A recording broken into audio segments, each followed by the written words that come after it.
Exdirector ejecutivo de la Sociedad Interamericana de Prensa asegura que es crítico el panorama para que los periodistas en América Latina ejerzan la profesión.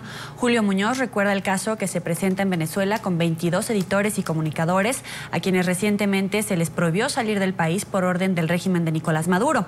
Muñoz hizo un llamado ante las trabas que encuentran los reporteros y afirma que estos obstáculos por parte de los gobiernos que rechazan la crítica no deben presentarse. A esta hora establecemos contacto en Miami con Julio Muñoz, exdirector ejecutivo de la Sociedad Interamericana de Prensa, SIP. Señor Muñoz, buenas tardes. Gracias por atendernos a esta hora en el informativo de NTN 24. Bienvenido. Muy buenas tardes y un gusto estar con ustedes. Es una constante de los gobiernos de izquierda la represión hacia la prensa. Veíamos recientemente en Venezuela, como lo mencionábamos, cómo se bloqueó la salida del país a periodistas y también a editores críticos a Nicolás Maduro. Incluso en Nicaragua se presentó un reciente caso en el que se le impidió el ingreso a un foro a un caricaturista del semanario satírico francés Charlie Hebdo. Porque hay que acallar al mensajero. La manera más fácil de evitar de que el público tenga acceso a la información es callando al mensajero. El mensajero se calla de muchas formas. La manera más violenta, como lo acabamos de observar en Brasil esta semana, donde un periodista fue asesinado, es matando al mensajero. Se mata al mensajero, muere el mensaje. Pero no solamente sufre el periodista que es asesinado, sino que también sufre el público, porque el público, al no tener el mensaje, al no tener la información, evidentemente que solamente puede formarse una opinión de lo que le dice el gobierno, y el gobierno evidentemente está muy hábilmente amparado por todo su aparato comunicacional para entregar la información que le conviene y eliminar la información que es crítica y que puede ser, negativa para sus intereses. Ese es el fin de todo el problema. ¿No hay una paradoja en los gobiernos que dicen ser democráticos, mantener silencio frente a la opresión que hay en otros países contra los periodistas críticos e independientes? Evidente, los gobiernos se mantienen muy cautos en este sentido. Y hemos observado, en los últimos meses, cómo, por ejemplo, un grupo de expresidentes levantaron su voz para criticar lo que ocurre en Venezuela, uno de los países donde más amenazada está la libertad de expresión.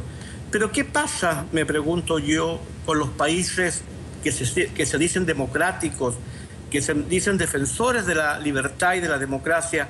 ¿Por qué no critican o por qué no intervienen? Evidentemente que todos dicen o sacan a relucir la ley de no intervención, pero los derechos humanos no tienen límites. No podríamos decir que por la ley de no intervención no deberíamos criticar a esos gobiernos que, amparados por la fuerza de leyes y amparados por una prepotencia contra los medios de comunicación, eliminan el mensaje. Evidentemente que allí está el problema. El problema es que los gobiernos democráticos de América Latina, que se dicen democráticos, que se dicen defender la libertad de expresión, se quedan callados ante esta absoluta prepotencia de gobiernos que no respetan los derechos humanos y no respetan la libertad de expresión. De acuerdo con lo que usted nos está diciendo sobre la no injerencia, ¿podría considerarse entonces una excusa el no opinar o levantar tal vez una voz de protesta?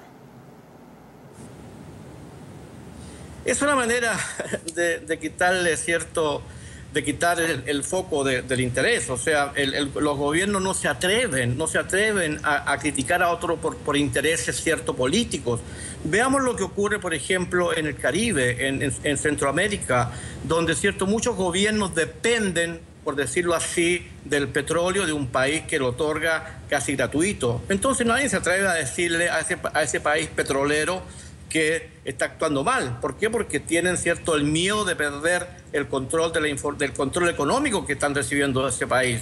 Y otros países, sobre todo los países del sur de nuestro continente, se muestran muy débiles, muy inflexibles al aceptar esta falta de derechos humanos, que en sus propios países lo reclaman, pero no son capaces de decir, señores, a otros países ustedes también ¿cierto?, ser inflexibles y presentar, ¿cierto?, la libertad de expresión. Eso es lo que está ocurriendo hoy día en América. Agradecemos a Julio Muñoz, exdirector de la Sociedad Interamericana de Prensa. Gracias por habernos acompañado. Con mucho gusto, que tengan ustedes muy buenas tardes.